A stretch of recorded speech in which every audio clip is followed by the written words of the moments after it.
Le Paris Saint-Germain, champion d'Europe. Ça y est, c'est fait. La Ligue des Champions, c'est fait. Victoire 5-0 ce soir face à l'Inter de Milan. Il n'y a pas eu photo. Et ça, j'en ai parlé souvent ces dernières semaines. C'est incroyable. Bon, c'était plus qu'un espoir. Et on peut faire toutes les analyses qu'on veut. Moi, j'avais analysé d'une certaine manière en expliquant pourquoi le PSG allait s'imposer dès la première mi-temps. Ça, vous pourrez revoir mes vidéos, mais on s'en fout, ça s'est passé. Maintenant, c'est le match qui compte. On a vu une démonstration des Parisiens depuis janvier, une montée en puissance, une confiance en soi. Ça, c'est toute cette confiance donnée par Luis Enrique qui est quand même plein de certitudes envers son jeu et qui a vraiment boosté tous ses joueurs. C'est Dembélé qui marque but sur but, qui font des prestations de haut vol. Un Désiré Doué qui s'est découvert dans cette fin de saison, qui est à l'égal d'Mbappé, j'ai pas peur de le dire depuis ces dernières semaines, je le dis. Mbappé a 17-18 ans, on a du Doué qui est quasi du même niveau à cette époque. Et là, il soulève la Ligue des Champions à moins de 20 ans avec un doublé, une passe D, avec une démonstration de technique, avec un milieu de terrain, on n'en parle même pas, hein, Neves, Vitinha et la petite touche technique de Ruiz. J'avais dit que ça ferait la différence dès la mi-temps, que l'Inter n'était pas prêt à cette pression.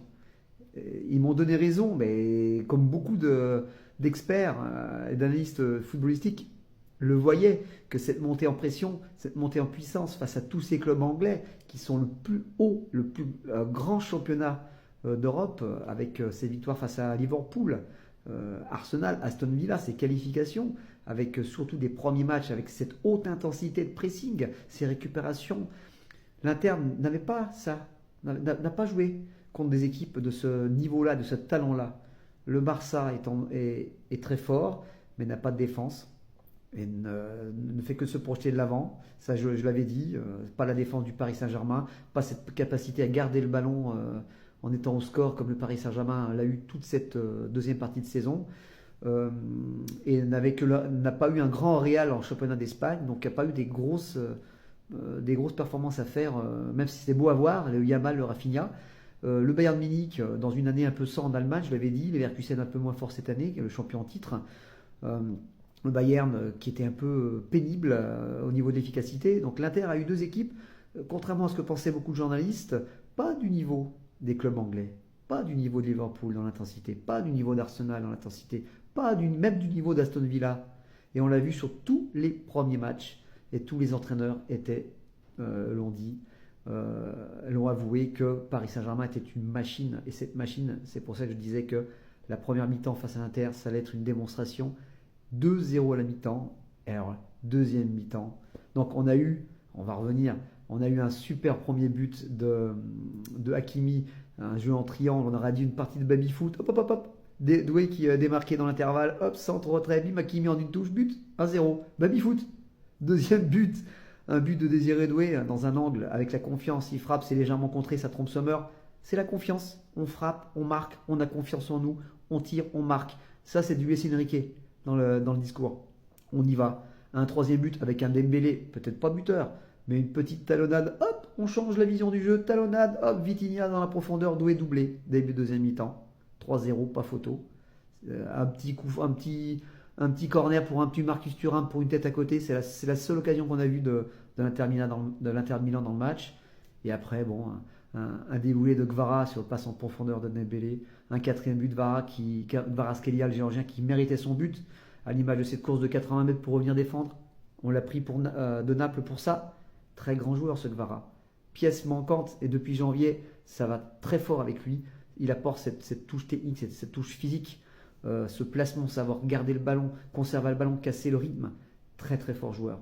Et enfin le cinquième but, et le petit jeune, oui, le petit Mayoulou qui est rentré et qui 2 minutes après sa rentrée, à 5 minutes de la fin, marque un cinquième but. Vraiment, on a vu une démonstration l'Inter Milan qui n'avait pas cette même confiance. Et oui, perd le titre face à Naples. Il avait ce titre. Ils ont fait faux pas sur faux pas en voulant se conserver leur énergie pour cette finale, avec un Martinez sur une jambe. Oser faire jouer Martinez dans une finale de Ligue des Champions, alors qu'il n'était pas à 100% de son niveau, c'est quand même aussi compliqué. C'est pas la touche technique des Mkhitaryan, des Çalhanoğlu, des Barella qui vont servir quand on n'a pas le ballon. Et oui, parce que les Parisiens ont eu cette possession. Donc tu cours après le ballon, donc tu peux pas imposer ta technique. Et oui, donc la pression, le pressing parisien d'entrée pour récupérer le ballon, pour ensuite placer son jeu. Il n'y a pas eu photo. Après, donc le jeu de transition, quand tu mènes 1-0, 2-0 en contre avec la vitesse des Dembélé, des Gvara et des Doué surtout, ça fait la différence. Il n'y avait pas photo, il n'y avait pas de possibilité pour l'Inter Milan. C'est une victoire 5-0. Enfin, un deuxième club français a gagné cette Ligue des Champions après l'OM en 93, également à Munich. On avait dit tous les signes, hein. Marseille, Milan AC, et ici le PSG qui bat l'Inter Milan. Les deux ennemis, PSG Marseille, Milan Inter, les signes du destin, voilà, 32 ans plus tard. Et c'est parti peut-être pour plusieurs années avec le Paris Saint-Germain. Je dis ça, je dis rien, mais Luis Enrique ne va pas vouloir s'arrêter là. Il va être certainement motivé l'année prochaine pour garder ce titre avec encore plus d'expérience pour tous ces jeunes joueurs. Il n'y aura pas besoin de changer beaucoup l'équipe. Les recrues ont tellement apporté. Il y aura peut-être un ou deux joueurs de plus pour des situations pour pouvoir bien gérer son effectif tout au long de la saison. Car ce qui fait la différence en fin de saison, la lucidité dans les deux zones du terrain, c'est la fraîcheur. Et Luis Enrique sait modifier son 11 d'un match à l'autre. Il sait gérer tout son effectif, contrairement à d'autres équipes qui sont cuites en fin de saison.